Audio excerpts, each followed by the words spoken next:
Hari ini kita akan mendengar firman Tuhan tentang bagaimana kita harus hidup takut akan Tuhan. Hormat secara moral kepada Tuhan, itulah maksudnya takut Tuhan ya. Kita memiliki rasa hormat sehingga perbuatan kita, sehingga perkataan kita, pikiran kita itu menunjukkan satu perbuatan yang hormat kepada Tuhan. Kita buka kitab kita Mazmur 145 ayat 19. Ia melakukan kehendak orang-orang yang takut akan Dia, mendengarkan teriak mereka minta tolong dan menyelamatkan mereka. Ya, puji Tuhan, ada 3 hal yang bisa kita dapatkan dari ayat ini. Ini akan dialami oleh orang yang takut akan Tuhan. Yang pertama, Tuhan melakukan kehendak orang yang takut akan Dia. Jadi Tuhan melakukan keinginan orang yang takut akan Tuhan itu kehendaknya dilakukan. Itu yang pertama. Yang kedua, kalau dia teriak minta tolong, Tuhan pun mendengar. Itu yang kedua. Yang ketiga, Tuhan menyelamatkan mereka. Jadi ada 3 hal berkat yang bisa didapatkan oleh orang yang takut akan Tuhan. Jadi kasih tahu dulu kiri kanan dulu, ayo takut Tuhan. Nah, ketiga hal ini, kalau di bagian yang pertama, dia berkata begini, Tuhan melakukan kehendak orang yang takut akan Tuhan. Kata kehendak itu sama dengan keinginan, apa yang dia sukai. Keinginannya dilakukan oleh Tuhan. Kata dilakukan, saya baca, saya pelajari, itu sama dengan ditanggung, diemban, diselesaikan. Jadi orang yang takut akan Tuhan, keinginannya diemban Tuhan. Menjadi sebuah tugas yang bagi Tuhan harus diselesaikan. Luar biasa. Kalau ada orang yang takut akan Tuhan, bagi Tuhan waktu dia punya keinginan, maka sebuah tugas yang harus diselesaikan bagi Tuhan. Betapa luar biasanya kalau di tempat ini kita semua jadi anak Tuhan yang takut, hormat akan Tuhan. Sehingga segala keinginan kita bagi Tuhan adalah sebuah tugas yang harus diselesaikan. Yang kedua, teriak mereka minta tolong didengar Tuhan. Saya pelajari kata mendengar, di sini maksudnya adalah begini. Tuhan mendengar itu tidak hanya mendengar. Kata mendengar ini artinya mendengar dengan cerdas. Bagaimana mendengar dengan cerdas? Mendengar dengan cerdas juga sama artinya dengan mendengar dengan penuh perhatian. Bapak Ibu, saya pernah punya pengalaman, saya cerita dengan seorang, lalu waktu saya cerita matanya ke kanan ke kiri. Matanya ke kanan ke kiri. Dan setelah itu saya putuskan saya tidak akan pernah lagi cerita pada dia. Karena dia gak mendengar dengan penuh perhatian. Tapi Tuhan berkata orang yang takut akan Dia waktu dia teriak, Tuhan itu mendengar dengan penuh perhatian, seakan-akan Tuhan itu gak mau kehilangan satu kata pun. Sehingga dia akan dengarkan sungguh-sungguh, dia dengarkan dengan cerdas, dia dengarkan dengan baik-baik. Supaya apa? Tidak ada satu permohonan pun yang terlewatkan bagi orang yang takut akan Tuhan. Kasih tahu kiri kanan, hanya pada orang yang takut akan Tuhan. Yang ketiga Bapak Ibu, diselamatkan. Kata diselamatkan itu artinya dibela. Itu artinya dipertahankan. Dipertahankan itu luar biasa. Kalau merebut sebuah kemenangan itu biasanya lebih mudah daripada mempertahankan kemenangan. Menjadi juara lebih mudah daripada jadi juara bertahan. Tapi bagi orang yang takut Tuhan, Tuhan berkata, aku mempertahankan dia, aku membela dia, jadikan dia jadi juara bertahan. Bapak, Ibu, Saudara, ketiga ini membuat saya begitu bersemangat tadi malam. Aku harus berjuang jadi anak Tuhan yang takut akan Tuhan, hormat pada Tuhan, menjaga hidupku supaya hidupku takut akan Tuhan. Karena berkat yang disediakan Tuhan begitu dahsyatnya, begitu luar biasanya bagi orang yang takut akan Tuhan.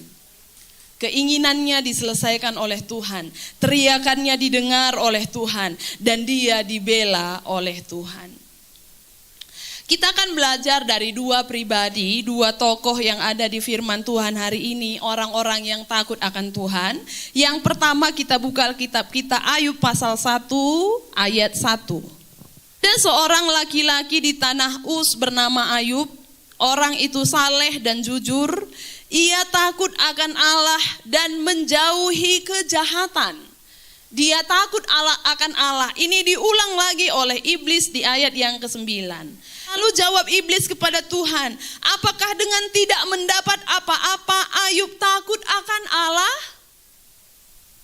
Artinya iblis juga sedang berkata begini, kalau dia tidak punya apa-apa, apakah dia masih takut akan Allah? Ayub memang takut akan Allah. Di ayat 5 pasal 1 tadi Ayub, setiap kali apabila hari-hari pesta telah berlalu, Ayub memanggil anak-anaknya dan menguduskan anak-anaknya. Keesokan harinya pagi-pagi bangunlah Ayub lalu mempersembahkan korban bakaran sebanyak jumlah mereka sekalian. Berarti ada 10 karena anaknya ada 10. Sebab pikirnya, mungkin anak-anakku sudah berbuat dosa dan telah mengutuki Allah di dalam hati. Bapak Ibu, takut akan Allah dalam diri Ayub terlihat saat waktu dia selalu berusaha koreksi dirinya. Ada dosa enggak dalam hidupku? Ada pelanggaran enggak dalam hidupku? Dia sudah tanya anak-anaknya, anakku, kalian ada berdosa, ada kutuki Allah? Anak-anaknya bilang enggak ada, Bapak. Tapi Ayub enggak berhenti waktu dia tanya begitu, dia masih coba untuk selalu terhindar dari dosa. Sampai pagi-pagi betul dia bangun, langsung dia persembahkan korban, 10 korban. Karena anaknya ada 10.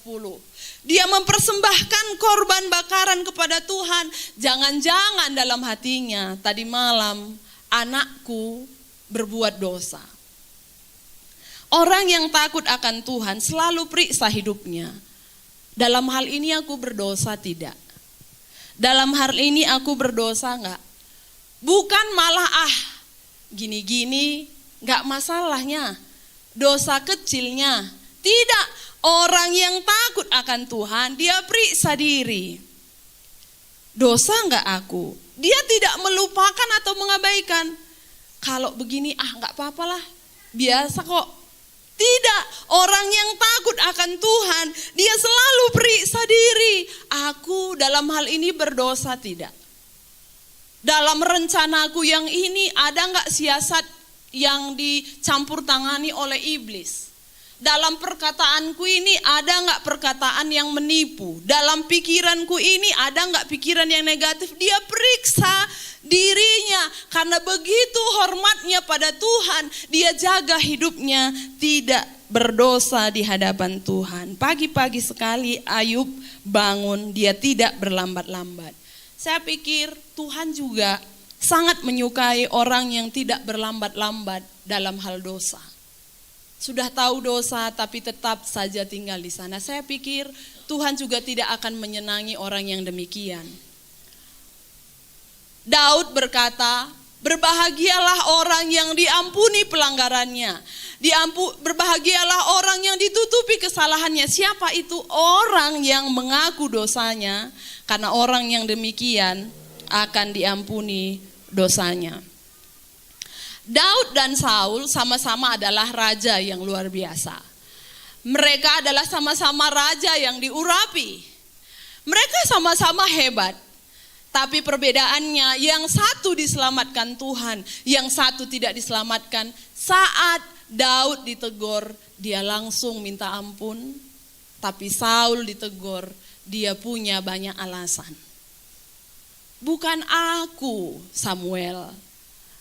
Aku sudah tunggu kau lama untuk persembahkan korban, tapi kau gak datang-datang. Aku takut kau kelamaan, banyak alasannya. Orang yang banyak alasannya tidak berbahagia. Kenapa? Dosanya tidak diampuni Tuhan.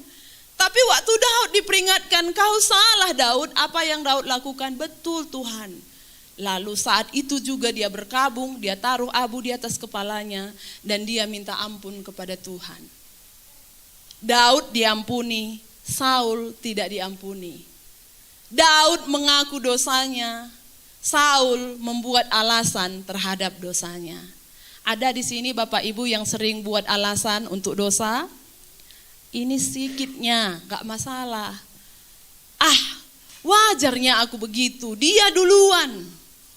Wajar aku buat begini, dia dulu yang buat. Banyak alasan. Kasih tahu kanan kiri, jangan banyak alasan kita bilang. Semalam saya coba kalkulasi, hitung-hitung berapa sebenarnya hartanya Ayub ya. Bisa hilang dalam satu hari. 10 anak saya nggak bisa hitung, satu anak berapa harganya ya, nggak terhitung. Tapi yang bisa saya hitung, saya coba hitung-hitung biar kita tahu berapa banyak kerugian Ayub waktu itu. Kambingnya ada 7.000, untanya ada 3.000, lembunya ada 1.000, keledainya ada 500.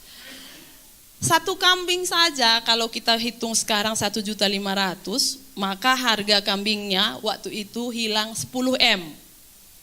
Untanya, saya lihat di internet harga satu unta 33 juta, kali 3.000, 99 M. Lembunya, saya hitung-hitung semalam 12 juta, kali 1.000, 12 M.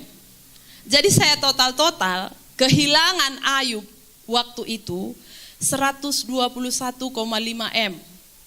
Kamu bayangkan kalau hari ini kamu punya harta sebanyak ini, atau ada orang yang kamu dengar dalam satu hari bisa kehilangan sebanyak ini, saya pikir paling kecil yang dia alami pasti stroke, tiba-tiba gak bicara, karena semua hilang, gak ada tinggal sama sekali. Anaknya 10-nya hilang. Dan hartanya yang 120 M tadi pun dalam satu hari hilang. Tapi apakah Ayub stroke? Apakah Ayub mengeluh? Tidak. Dari sini dapat kita simpulkan bahwa orang yang takut akan Tuhan adalah orang yang pasti kuat menghadapi badai. Orang yang takut akan Tuhan pasti kuat menghadapi badai. Katakan amin.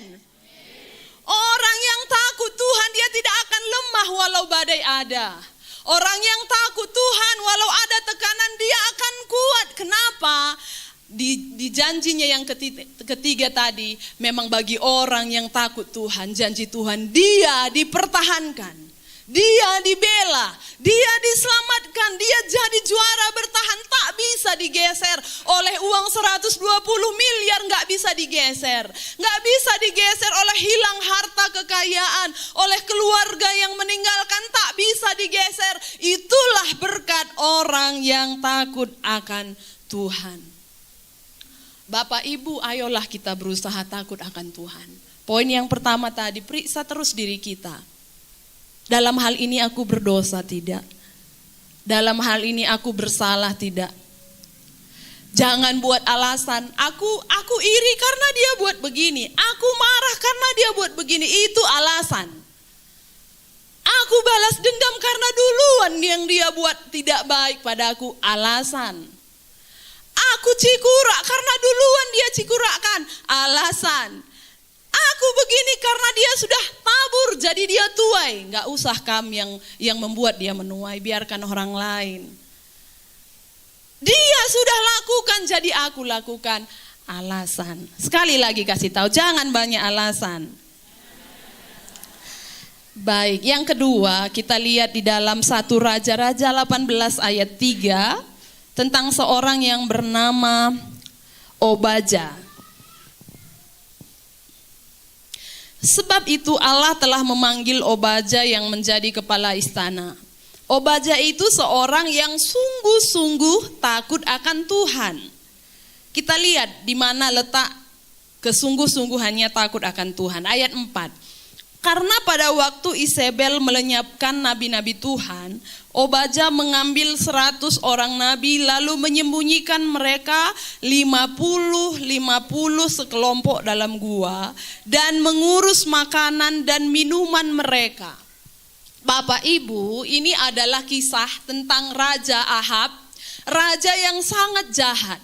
Berbuat dosa jauh lebih jahat dibanding bapaknya, kakeknya, dibanding orang-orang yang sudah mendahulu dia. Walaupun mereka jahat, Ahab ini lebih jahat lagi. Satu kali dia mau bunuh semua nabi-nabi yang benar, termasuk Nabi Elia. Tapi yang aneh, ternyata di istananya walau dia orang yang sangat jahat, ada satu orang Obadja, kepala istana, yang sungguh-sungguh takut akan Tuhan. Ada orang yang sungguh-sungguh takut akan Tuhan di istana Ahab. Jadi waktu Ahab bilang sama Isabel, dia sudah bersepakat, mereka sudah berencana membunuh semua nabi-nabi yang benar, supaya tidak ada yang menegur mereka kalau mereka dosa, supaya tidak ada yang mengarahkan mereka kalau salah. Mereka bunuh semua. Obadja ini mengambil satu sikap yang berani bayar harga.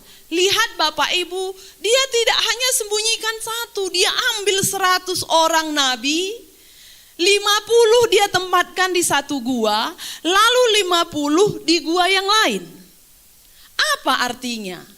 Saya pikir artinya Obadja ini karena kesungguhannya takut akan Tuhan, dia itu sudah tidak takut ambil resiko. Pokoknya kalau firman Tuhan ajar aku lakukan ini, apapun resikonya aku ambil. Kalau firman Tuhan gak bilang gak boleh sogok untuk bekerja, gak dapat pekerjaan pun gak apa-apa, begitulah kira-kira. Kalau firman Tuhan bilang menipu itu dosa, dan kalau aku gak menipu, aku gak punya untung, gak dapat apa-apa, tidak apa-apa, seperti itulah Obadja. Dia berani ambil resiko karena waktu itu Ahab ini begitu marahnya pada Elia, sampai semua kota-kota dia bilang, cari Elia, siapa yang temukan Elia kasih tahu aku. Dia datangi satu kota, ada di sini Elia, mereka bilang nggak ada. Sumpah kau semua, ayo sumpah, mereka sumpah, nggak ada di sini tuanku. Dia pergi ke kota yang lain, ada di sini Elia, nggak ada Tuan. Sumpah kau dulu semua. Begitu saking dia marahnya, dan orang dalamnya yang sembunyikan nabi-nabi yang benar. Si Obadja ini, dia sudah tahu kalau satu saat Ahab tahu apa yang dia lakukan, berakhirlah hidupnya. Dia tahu itu. Tapi dia ambil resiko. Ini firman Tuhan yang harus aku kerjakan. Dia tahu apa yang benar, dia lakukan. Dia simpan nabi itu setelah satu resiko pertama. Yang kedua, dia harus sibuk urus ke 50 pendeta-pendeta ini. Ngurus makannya setiap hari. Dia sembunyikan, dia harus sembunyi-sembunyi. Dia kasih makannya setiap hari sebanyak 100 orang. Lalu satu kali dia jumpa dengan Elia, musuh bebuyutannya Ahab. Elia bilang apa? Obadja, kasih tahu Ahab rajamu bahwa aku ada. Apa kata Obadja? Jangan gitu Tuhan. Jangan Tuhan, apa dosaku? Aku takut sama Tuhan. Nanti kalau ku bilang sama Ahab, di sana ada Elia, terus tiba-tiba kau diangkat Tuhan, selesailah hidupku. Kata Elia, tidak, percayalah. Lalu pergilah Obadja, dia kasih tahu Ahab, Ahab, Elia ada di sana. Dan waktu dijumpai oleh Ahab, betul Elia ada di sana dan selamatlah Obadya. Dipeliharalah Obadya. Dipertahankanlah orang yang takut akan Tuhan. Janji ini digenapi dalam hidup Obadya. Sama seperti Sadrah, Mesah dan Abednego. Waktu mereka akan diperhadapkan kepada api yang menyala-nyala. Apa kata mereka? Kalau Tuhan menolong, kami akan ditolong. Tapi kalaupun Tuhan tidak menolong, aku tidak akan sembah patung Tuanku, ya Raja. Saya pikir ini menjadi peringatan yang baik bagi kita semua hari ini. Kembali kita diingatkan, kalau Tuhan menolong, Dia akan sembuhkan. Kalau tidak pun aku tidak akan pergi kepada dewa yang lain. Kalau Tuhan cukupkan uangku, aku akan usahakan ini. Tapi pun kalau tidak, aku tidak akan lemah imanku di dalam Tuhan. Kalau Tuhan tolong aku dalam pekerjaan ini, aku ikut ujian dan aku usahakan sebaik mungkin. Tuhan tolong, puji Tuhan. Tapi kalaupun Tuhan tidak tolong, aku akan makin giat. Itu orang yang takut akan Tuhan. Hari ini firman Tuhan saya tidak perpanjang. 2 hal yang dilakukan oleh orang yang takut akan Tuhan. Yang pertama, dia akan selalu periksa dirinya. Adakah dosa dalam hidupku? Dosa apa saja jangan biarkan berlama-lama dalam hidup Bapak Ibu. Karena itu bukanlah orang yang takut akan Tuhan. Kalau sudah tahu dosa segera selesaikan dengan Tuhan. Orang yang takut Tuhan, dia akan selalu periksa hidupnya. Gargarina manbana, bahasa Karo, igargarina, dicarinya. Ada enggak dosaku? Kemudian yang kedua, orang yang takut Tuhan, dia tidak takut bayar harga untuk lakukan firman. Jangankan untuk kesembuhan, jangankan untuk hal-hal yang lain. Masih banyak saya melihat anak Tuhan, gerimis saja, udah takut dia datang beribadah, pilek karyaku. Saya pikir itu bukanlah orang yang takut Tuhan. Panas begini, hujan begini, orang yang takut akan Tuhan, dia tidak akan takut menghadapi resiko. Kalau udah itu kata firman Tuhan, dia akan melakukannya. Saya ulang berkat bagi orang yang takut akan Tuhan. Yang pertama, keinginannya akan diselesaikan oleh Tuhan, diemban oleh Tuhan. Yang kedua, teriakannya didengarkan oleh Tuhan dengan penuh perhatian sehingga tidak ada satupun yang terlewatkan. Kemudian yang ketiga, orang yang takut akan Tuhan akan dipertahankan, akan dibela jadi juara bertahan.